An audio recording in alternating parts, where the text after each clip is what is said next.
जब आपके जेब में पैसा नहीं होता तो आपके मुंह से दिखाई पड़ता है, एकदम चुसा हुआ आम जैसा मेरा मुंह, और एकदम अजीब सी शक्ल हो जाती है, मुफलिसी ने आपके टपक रही होती है। भाई आवाज़ अच्छी नहीं है, कोई बोला तुम्हारी शक्ल ही अच्छी नहीं है। अब एक लड़के के जीवन में क्या क्या हो सकता है कि एक तो उसकी जेब में पैसा नहीं है, फादर पैसे नहीं दे रहे हैं, आपकी गर्लफ्रेंड है वो आपको छोड़ के चली गई है, आपको हर जगह से रिजेक्शन मिल रहा है। एक वो मैन वाली चीज़ होती है ना आपके अंदर आती है कि यार मुझे कुछ करना। मैं अपने बाप की आंखों में ना अपने लिए फक्र देखना चाहता हूँ। जब तक मैं इंडियाज़ गॉट टैलेंट में आ चुका था लोग मुझे जानने लगे थे। कॉमेडी में बड़ी संजीदा वाली करता था ताकि मैं कोई ऐसी बात ना बोलूँ कि जो किसी को हर्ट हो जाए। मुझे शो के दौरान ही मुझे पता चला कि मेरे छोटे भाई की डेथ हो गई है। लाइफ में अगर हमारे लो पॉइंट्स आ जाते हैं तो हम क्या। नमस्कार, मैं हूँ जय विजय सचान। हो सकता है कि आपने मुझे कई टीवी शोज़ पे हंसते गुदगुदाते हुए कुछ कॉमेडी कुछ आवाज़ें निकालते सुना होगा, और सबसे पहले मैं बड़ा शुक्रगुजार हूँ जोश टॉक्स का। बहुत टाइम से मैं भी देखता हूँ और मैं भी बहुत बार इंस्पायर हुआ हूँ इनकी स्टोरीज़ देख के। कमाल कमाल के लोग आते हैं, बढ़िया वक्त आते हैं, और मेरा सौभाग्य है कि इन्होंने आज मुझे इस काबिल समझा।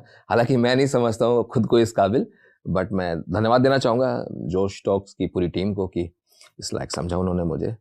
तो मैं अपनी बात यहाँ से शुरू करूँगा कि मैंने देखा है जीवन में लोगों को पहला कदम रखने के लिए एक सहारे की ज़रूरत होती है, और मैं ये मानता हूँ कि सबसे बड़ा सहारा आप ही खुद का होता है।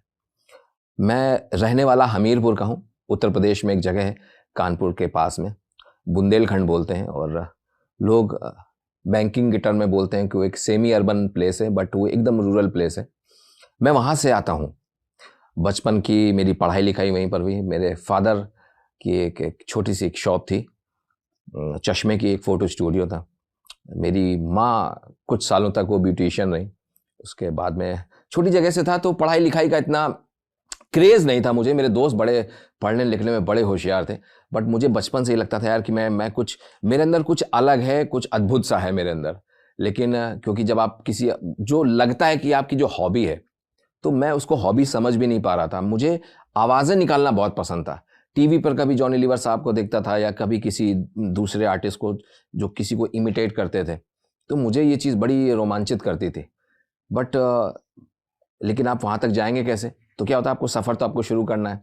पढ़ाई लिखाई मेरी शुरुआत हुई, मैं अपनी पढ़ाई लिखाई करता रहा, इंटरमीडिएट तक हुआ, मैं ग्रेजुएट हुआ। उसके और कभी मुझको स्टेज पे कभी जाने का मौका नहीं मिला, तो मैं बहुत डरता था कि यार ये मेरे अंदर चीज़ है, ये है क्या? जो मेरे एक दो फ्रेंड्स वगैरह जानते थे, मेरी मदर या मेरे फादर जानते, तो कभी किसी ने अप्रिशिएट नहीं किया।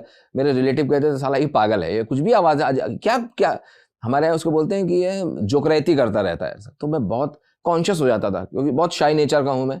हालांकि मेरा प्रोफेशन ऐसा है कि जहाँ पर आपको शाई नहीं हो सकते, बट एक वो है मेरे अंदर।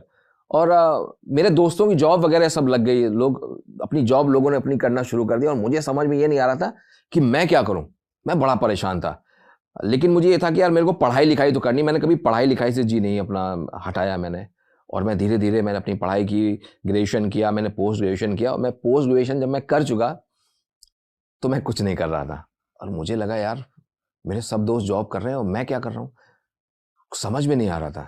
उसी टाइम पे मेरी लाइफ में एक ब्रेकअप आया। होता है ना, भगवान इंडिकेट करता है कि बेटा तू कुछ अब जा, निकल, इस जगह से निकलेगा तभी तो कुछ मिलेगा तुझे। और उसके बाद मेरे फादर ने, मुझे आज भी याद है, 1 बीघा खेती बेच के लोन लेके मेरे फादर ने मुझे उस कॉलेज में पढ़ाया था, क्योंकि बहुत पैसा लगता है। मतलब जितने उसके कैंपस में जितने बच्चे होंगे ना, उन बच्चों को अगर उनका खाली उनकी फीस स्ट्रक्चर अगर इकट्ठा कर लिया जाए तो हमारे पड़ोसी मुल्क की इतनी जीडीपी नहीं होगी। तो मैं वहाँ पर कॉलेज की कैंटीन में बैठ के खाता था अपना पिज़्ज़ा। मेरा बाप वहाँ लौकी की सब्जी खा के बेचारा काम चला रहा था। बट मैंने समझा कि मेरे फादर ने बहुत मेहनत की है और बड़ी मुश्किल से मुझे पैसा दिया है। तो और मैंने अपने जीवन में मैंने सबसे ज़्यादा मेहनत मैंने 2009 से करना शुरू किया, जहाँ पर मुझको ये रियलाइज़ हुआ कि माँ बाप बहुत मेहनत से पैसा कमाते हैं। वो मेरी ज़िंदगी का रियलाइज़ होता है कि यार आपको कुछ करना है। तो एक छोटे शहर का आदमी जो हमीरपुर से निकला, जो लखनऊ गया, उसने लखनऊ में अपनी पढ़ाई पूरी की, और फिर मुझे जाना था अपनी अगली मंजिल की तरफ, दिल्ली। नई दिल्ली पहुंचा और मुझे पता नहीं था कि ये क्या, मतलब क्योंकि हमारे लिए तो बहुत बड़ी चीज़ थी। और मुझे आज भी याद है, मैंने 11 मई 2011 को मैंने एक कंपनी ज्वाइन की थी, मैंने ब्रॉडकास्टिंग की कंपनी, और मुझे जॉइंडिस था और मैं सही नहीं हुआ था। बट मुझे ये था कि मुझे घर नहीं बैठना, क्योंकि मैंने अपने पापा को, क्योंकि क्या होता है आपको लगता नहीं यार आपका बाप है यार, आप बाप को तो पैसा देना चाहिए, लेकिन मैंने अपने बाप को जब परेशान देखा तो मुझे इतनी तकलीफ हुई, मुझे लगा कि यार मैंने अपने बाप को बहुत तकलीफें दी हैं, मुझे लगा यार अभी मुझे अपने बाप को खुशियां देनी है कैसे भी करके। अब मैं दिल्ली पहुंचा और मुझे पता